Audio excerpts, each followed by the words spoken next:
Okay, let's begin recording.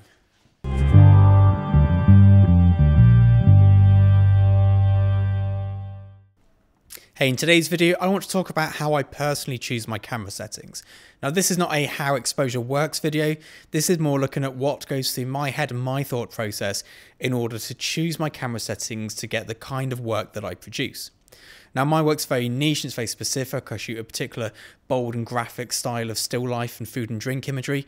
So keep that in mind when looking at this. But I thought it might be useful to understand how I make these decisions, just in case some of it's useful for your own decision-making process. Now, photography in itself is relatively simple. There's only really four things we're looking at. That is the power of the light. Now, I artificially light all of my work, which makes things a lot easier for me and gives me complete control. So I can choose how much light I can have.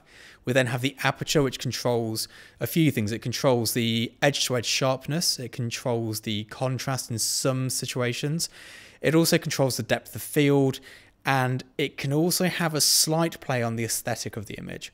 Then we have the shutter speed, which is mostly to do with allowing light in and freezing motion, which doesn't really affect us so much because we're using flash and the flash itself will help freeze the motion. And then the final aspect we have is the ISO, and that's the sensor's sensitivity to the world around it. And that helps us choose how good the colors are going to be, how good the noise will be, or how bad the noise will be, whatever we be looking for. So the first setting I always choose is my aperture. And the reason for this is because I have the amount of light already available to me. The aperture is the thing which mostly controls how my image will look. Now, I personally like corner-to-corner sharpness, so I'll often be found at f10 and f16.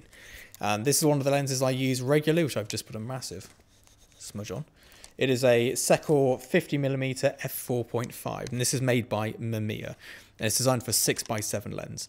It's a pretty wide lens at 50mm for what I do. You can see you've got the aperture blades here, and it's a robust bit of kit. Now, with this particular lens, it's designed for a 6x7cm negative, and I'm only using it on a 35, so I'm already only getting the very center of the image circle that it projects out of this size onto my sensor, assuming I don't do some ridiculous movements with the cambo. Now, keeping this in mind, I don't need to worry so much about corner-to-corner sharpness that stopping down the lens produces. I also don't have such a concern over depth of field because I use a bellows system camera, which allows me to have full functionality of changing the plane of focus. It's a bit of a weird bit of kit, but it's very useful as a food or still life photographer. So I'm choosing my aperture predominantly based on the amount of contrast in the scene I want to create and the sharpness and depth of field that I need. Now, because like I've said, with the planes of focus I can adjust, we don't need a huge depth of field like f22, f32, 64. I'd probably end up choosing f10. So my first camera setting is kind of decided for me. I'm going to build the rest around it. Now, almost all of my portfolio is between f10 and f16. Because between those two apertures, with moving the front planes of my image focus, I can pretty much get complete focus front to back. Anything wider than that, and in certain scenes I struggle, and anything larger than that, and I start to get a bit of diffraction going on and some various other unpleasant bits brought into the image. So now that I've got my f10, I'll choose my shutter speed to be 200th of a second because that's the sync speed of my camera. I wouldn't ever use high speed sync because you get some really inconsistent flashes and there's no real benefit to me. So we've got so we've chosen f10, we've got 200th of a second. The ISO will almost always be 100th, and we'll get into why it won't be in a bit. And then the only thing we have to do now is actually create enough light in the scene to create our image. And this is where we choose our flash power. Now, where I said the ISO is 100, it sometimes changes to 200 or 400. I don't tend to go beyond that. And the reason for that would be if we're trying to freeze action like in these images.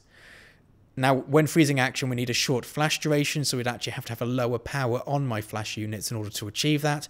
So we'd have to up the ISO to compensate for that, because we still want to keep the lens settings the same. Now, this is just how I choose my particular camera settings. It's not how you have to choose them. It's just the thought process that goes through my head in order to achieve the images that I achieve. If you have a different method, do let me know in the comments below, and I'll see you all soon. Bye-bye.